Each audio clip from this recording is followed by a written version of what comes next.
Oi, gente!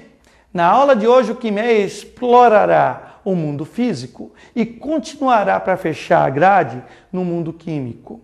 Nós teremos na aula de Química, que é a nossa terceira, não esquece de acessar o site se houver necessidade, na busca das aulas anteriores. Não esqueça disso, nós precisamos do contínuo das aulas. Química fechará o bloco Matéria e Energia, analisando com vocês misturas, homogênea, heterogênea, conceitos de alotropia.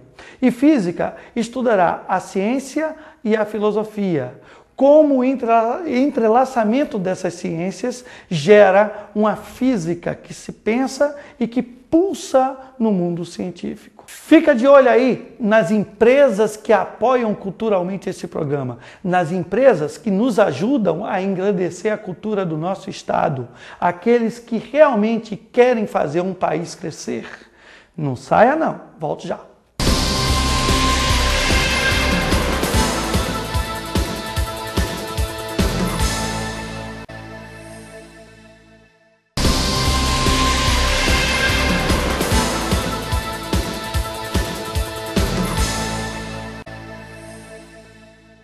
Nós devemos começar este curso já nesta linha de raciocínio. A história e a filosofia da ciência estará junto com todas as áreas de conhecimento. As ciências humanas, as ciências da natureza, tá certo? E dentro desse contexto está a nossa disciplina, a física. Então nós vamos começar, já baseado nesta ideia, a estudar uma palavra base, chamada movimento. Estão observando aqui a minha mão? Ó? Eu tenho um objeto aqui. Ó. Vamos, de forma abstrata. Venha comigo. Tá vendo o objeto? Ok, beleza? Joguei. Percebeu? Eu te pergunto. Eu joguei um objeto. Você está vendo ele subir. Como é que você explica o subir, o movimento dele? Roberto, se eu estivesse na época de Aristóteles, eu raciocinava assim. As coisas têm os seus lugares naturais. São distribuídas assim, ó, terra, água, ar e fogo. Este objeto que eu joguei vai ficar onde? Depende. Ele é constituído de quê?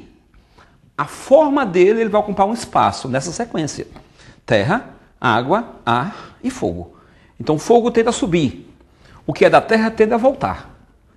Este seria um movimento natural descrito por Aristóteles. Bom, mas eu joguei o objeto. Aristóteles dizia assim, você fez um movimento violento. Era uma teoria chamada teoria antiperistases. Como assim, Roberto? O que é a teoria antiperistases? Para Aristóteles, existiam dois tipos de movimentos. Os naturais, onde os corpos ocupavam as suas posições de acordo com essa constituição que eu te falei. Qual? Terra, água, ar, fogo.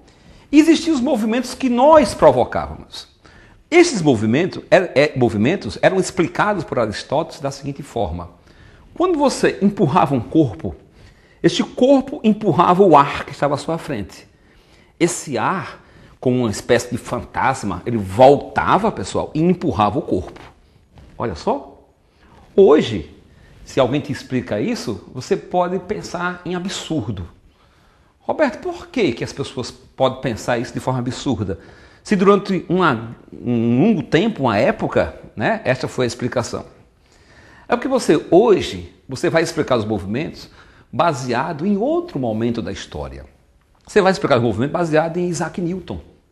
Mas percebam que este é um dos momentos que Isaac Newton não é o cara que explicou os movimentos, é um dos. E que permeando, junto com Isaac Newton, existe uma série de cientistas. Para que um chegue a uma conclusão, ele se baseia, tá certo, no contexto amplo geral. Então não existe o gênio, não existe aquele passe de mágica onde as pessoas descobrem as coisas. Então, se eu vou estudar só o movimento de um corpo, eu posso abordar isto de acordo com uma teoria. Pós Aristóteles, nós temos uma teoria que dizia assim, quando eu faço uma força sobre um corpo, a força fica contida no corpo.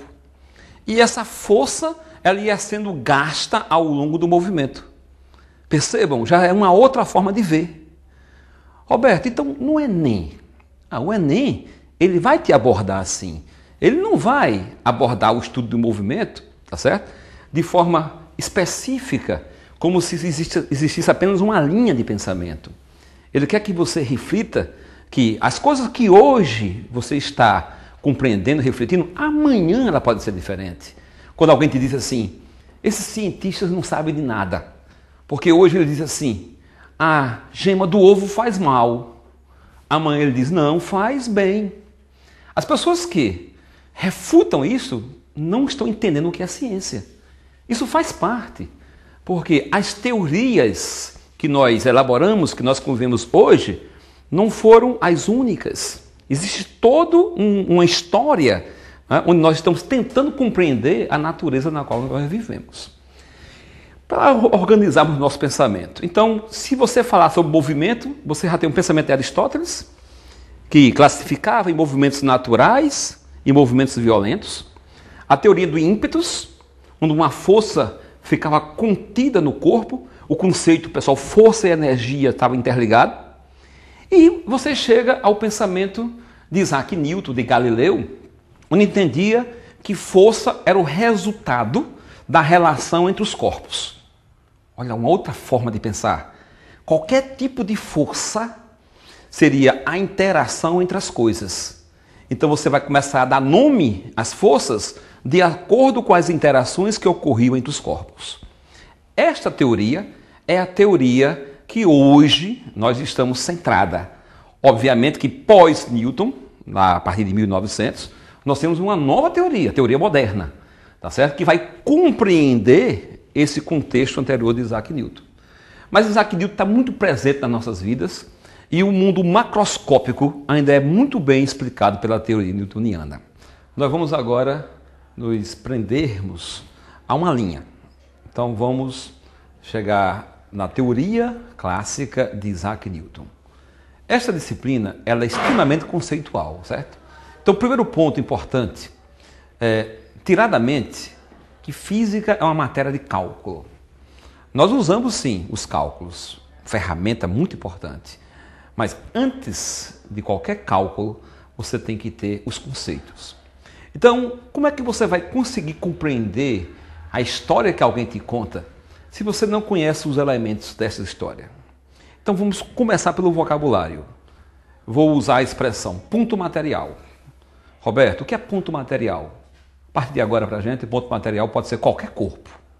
Desde que este corpo, dentro do seu contexto, tenha as suas dimensões desprezíveis.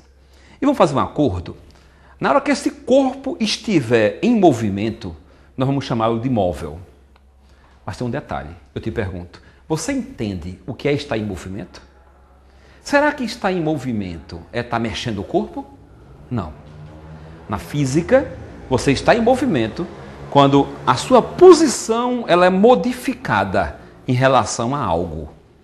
Este algo nós chamamos de referencial. O que é um móvel, turma? É um ponto material. O que é um ponto material? Um corpo que tem dimensão desprezível no seu contexto. Ok? E o móvel é este corpo em movimento. Em movimento significa estar alterando, modificando a sua posição em relação a algo. Ok? Começamos bem? Pois bem, estes movimentos, eles recebem denominações. Então nós chamamos movimento uniforme, movimento variado.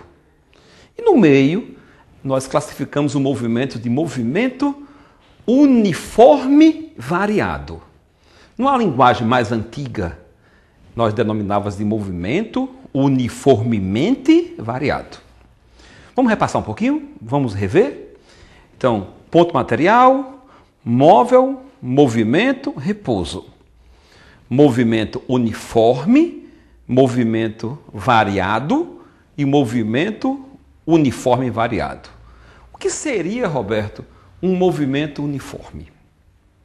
Nós classificamos o movimento uniforme quando um móvel percorre distâncias iguais em tempos iguais. Então você tem um CD em movimento. Ele faz uma volta, 2 voltas, 3 voltas, cada volta ele faz no mesmo intervalo de tempo. Então, este é um movimento uniforme.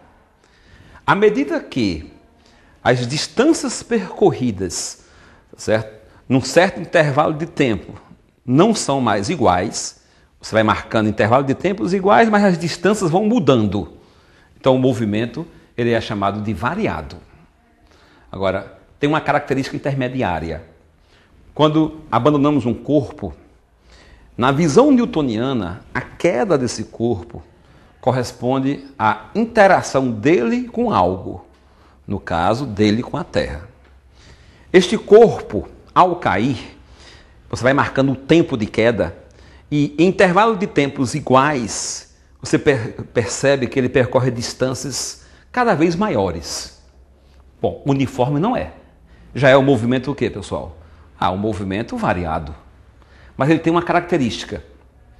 À medida que ele cai, no mesmo intervalo de tempo, a velocidade dele vai aumentando em um fator constante. Então ele saiu aqui de 0, aí passou para 10, passou para 20, passou para 30. Está variando a velocidade? Está. Mas em um fator o quê? Um fator fixo, constante. Este movimento é chamado de movimento uniforme variado. Aquele que nós, num modo mais antigo, chamamos de movimento uniformemente variado. Está complicado? Não, é só você rever, tá certo?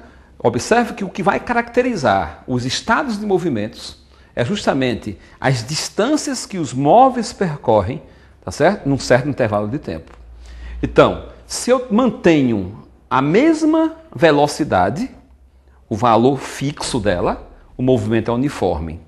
Quando o valor da velocidade varia, o movimento é chamado de quê? Variado. Quando essa velocidade varia de maneira uniforme, num fator constante, o movimento é chamado de movimento uniformemente variado.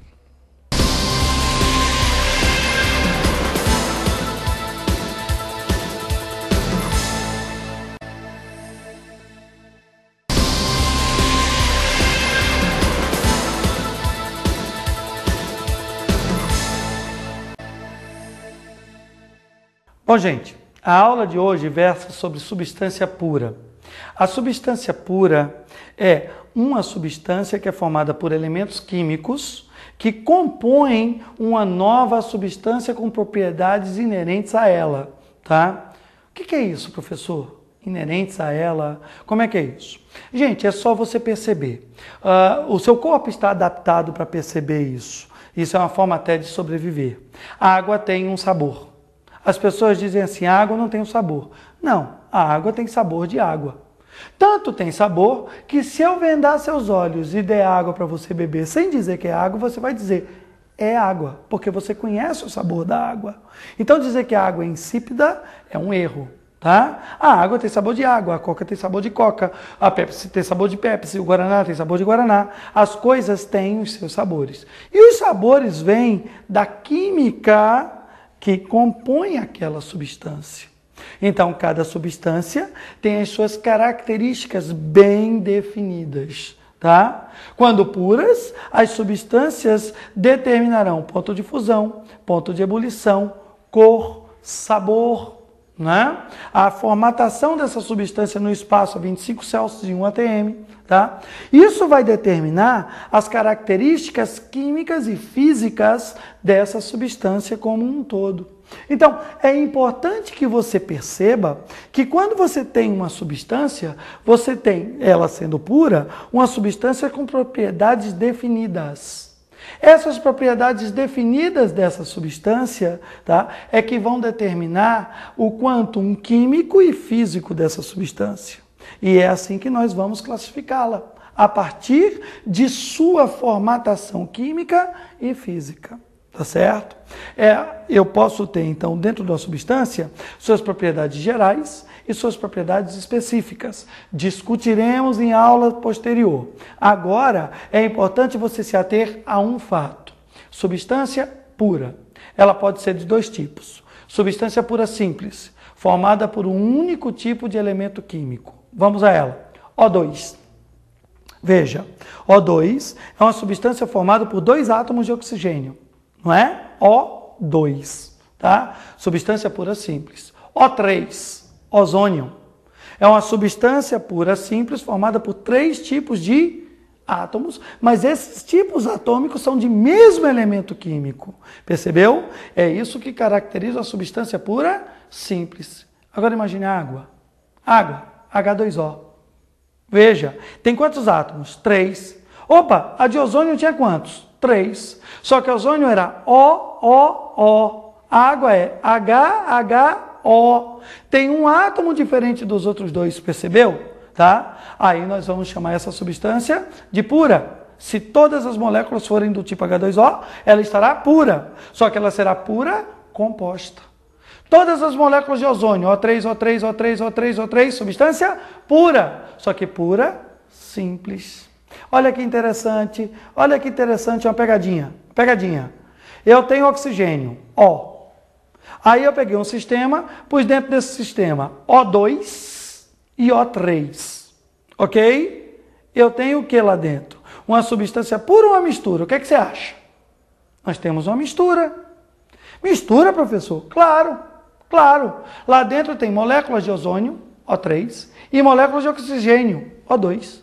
São moléculas diferentes. Quer ver uma coisa? Eu vou te dar ozônio para respirar. Você está morto. Percebe? Por quê? Porque ozônio, apesar de ser feito por oxigênio, não tem as propriedades químicas da molécula de oxigênio, que é a que a hemoglobina reconhece para a respiração. Então, daí a necessidade de um químico, de um biólogo, de um físico, né, determinar as propriedades dessa substância, bem como classificá-las. Certo? Então, uma substância pura pode ser simples, olha, e pode ser composta. Quando ela é pura, simples, formada por um único tipo de elemento químico. Quando ela é composta, formada por mais de um tipo de elemento químico, na composição dela que é constante. Agora, para ser água, só pode ter 2 hidrogênios ligados a um oxigênio, H2O. Percebe? Não é tudo que tem hidrogênio e oxigênio que é água. Um exemplo, água oxigenada. Água oxigenada é igual a água. Se eu te der água oxigenada, vai matar tua sede? Tu vai cuspir. Ela tem um sabor chato, um sabor ruim, um sabor que você não vai gostar, tá? No entanto, é a água oxigenada. Por que você cuspiu? Veja a diferença. Água, H2O, a que você gosta, a que mata a tua sede. Água oxigenada, H2O2. Só porque eu aumentei um oxigênio na molécula, eu mudo completamente o sabor. As papilas gustativas, que são os sensores da sua língua, vão perceber a diferença. E imediatamente seu cérebro, não sentindo o sabor daquilo que ele quer, ele vai mandar você o quê? Abortar a missão, joga fora, você vai cuspir. Isso é uma forma de adaptação do corpo para a sua sobrevivência. O que ele não reconhece, o cérebro manda se afastar. Interessante, não? Então, a química, ela entendeu isso, e os químicos entenderam isso, né? E jogaram para a ciência o conceito das coisas. Classificar para poder entender.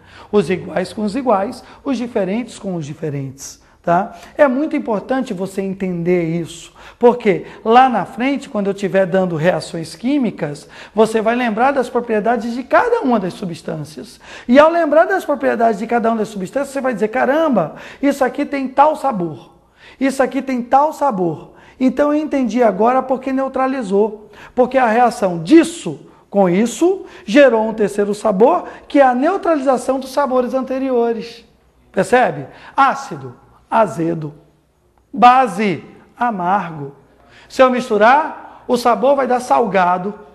Ué, o salgado é a neutralização do azedo com o amargo? Sim, em muitos casos. Em outro, o sabor vai dar sabor de nada, a papila não reconhece. Né? Seus sensores não reconhecem. Então não é necessariamente que azedo e amargo vá dar salgado, mas sim esse é um dos sabores plausíveis para que você consiga entender enquanto corpo se tu podes ou não pôr isso para dentro. O nosso corpo, ele não aceita muito bem coisas amargas. Você pode prestar atenção que quando é uma coisa amarga você faz careta. Não é? Por quê? Por que você faz careta? Vamos brincar um pouco? Deixe-me pegar limão na sua língua. Salivou? Percebeu? Pense em limão caindo na sua língua agora. Pingo a pingo. Sua boca está salivando. É seu cérebro. Ele está dizendo a você, ei, está entrando ácido. Isso pode ser perigoso. Então ele manda que o corpo jogue saliva para diluir esse ácido que está entrando. Para diminuir o poder de corrosão desse ácido sobre o corpo. Então percebe porque é interessante a gente classificar as coisas, né? A classificação das coisas, ela existe para que você possa entender o mundo, seja com visão, seja com toque, seja com paladar, seja com olfato, tá? Você vai entender o mundo. Agora você, enquanto estudante, deve entender esse mundo de maneira microscópica, para quando você jogar para o macroscópico, você poder percebê-lo de uma maneira mais completa, tá? Então, vamos lá? O que é que nós temos? Uma substância pura, tá? Ela pode ser de que tipos? 2. Simples e ela pode ser composta. O que é a substância pura simples? É aquela formada por um único tipo de elemento químico. O2, O3, S8. Não interessa a quantidade de átomos. Interessa que todos sejam iguais. P4, Cl. Professor, Cl tem 2 átomos. Não. Cl é C maiúsculo, L minúsculo. Cloro, tá? F, Fe. Quem é F, professor? O flúor. Quem é Fe, professor? O ferro. Percebe? Tudo isso é substância pura simples. Agora, se eu tiver isso, ó, Fe3O4. Percebeu que mudou? Agora eu tenho quantos átomos aí dentro? Fe3O4. Eu tenho quantos átomos? 7. Mas quantos elementos? 2. Ferro e oxigênio. Só que combinados em uma nova substância com uma nova geometria. E isso vai determinar novas propriedades. Aí ela deixou de ser substância pura simples e passou a ser substância pura composta. Agora, bem interessante. Você sabia que recentemente Pelé deu para a mãe dele, presente de aniversário, um anel de diamantes. E esse diamante foi feito a partir de seu cabelo? Você pode estar se pensando, como diamante feito de cabelo? Gente, o que é a química, senão a transformação das coisas? O que o químico faz? O químico pode criar? Não, não pode. O químico pode destruir? Não, não pode. O químico pode apenas, então, somente o quê? Transformar. De que é feito o diamante? De carbono. O cabelo tem o quê como sua estrutura básica? Carbono. Olha, se o diamante é feito de carbono e no cabelo eu tenho carbono, no cabelo eu tenho uma fonte de matéria-prima para produzir o diamante.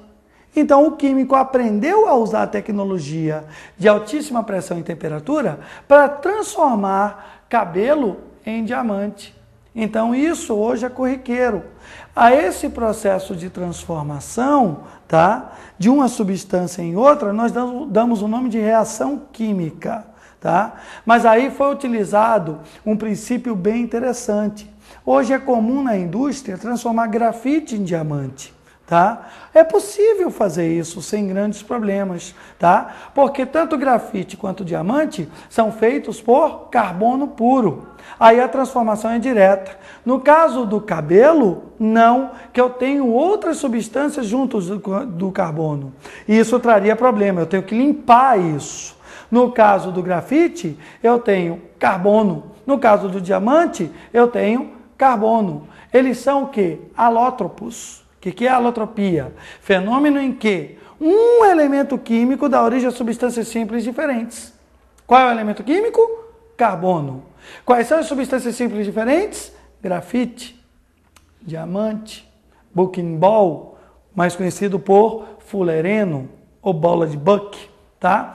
Essa bola de carbono, ela foi descoberta por cientistas da Exxon quando trabalhavam com grafite, tá?